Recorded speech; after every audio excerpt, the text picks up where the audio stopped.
Hello all, I'm Dr. Saeed Asghar Hussain Rizvi and today's topic is mechanical measurement. So starting with the introduction, the measurement basically is quantification of a physical variable while using a measuring instrument. It is basically a process of comparing unknown quantity with the predefined standard, and figure 1 shows the basic process of measuring. Basically, measuring physical measurement is not completely accurate, and we have to remember that the act of measurement will be complete when the uncertainty associated are also considered.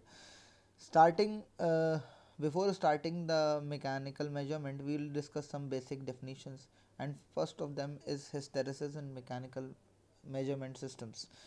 We know that many measure instruments do not reproduce the same reading due to presence of hysteresis, and hysteresis is basically the deviation from the true measurement. And here we can see in the graph that the measurement will differ, and it might not be same while measuring in ascending or descending order. It will vary uh, on each iterative method or each experiment that we perform on the specimen. And some example are like slack motion in the bearing and gear, or storage of the strain energy in the system, or like bearing friction and residual charge in the electric component. So it is just like a flaw that our measuring system shows towards the quantity that is to be measured. The second definition is linearity in measurement. Basically, it is desired that the static input and the output values should be having a linear relationship between them, and a measuring system is said to be linear if it is if it uniformly respond to the incremental changes, that is the output value is equal to the input value of the measured property over a specified range. And linearity is basically defined as the maximum deviation of the output of the measuring system from the specified straight line applied to a plot data points on a curve of measured value versus the measure end value. That is the plot that is obtained between the output and the input, that is shown by a straight line. However, in general practice, it is not generally obtained. We will plot generally we will plot the graph by these best fit line and point line terminal line method, and the first of them is best fit line.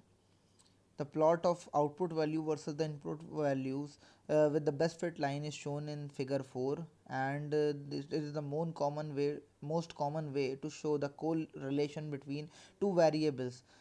This line, which is also known as trend line, is drawn through the center of the group of data on a scattered plot, and the best fit line may pass through all the points or some of the points or none of the points. The second of the type is endpoint line.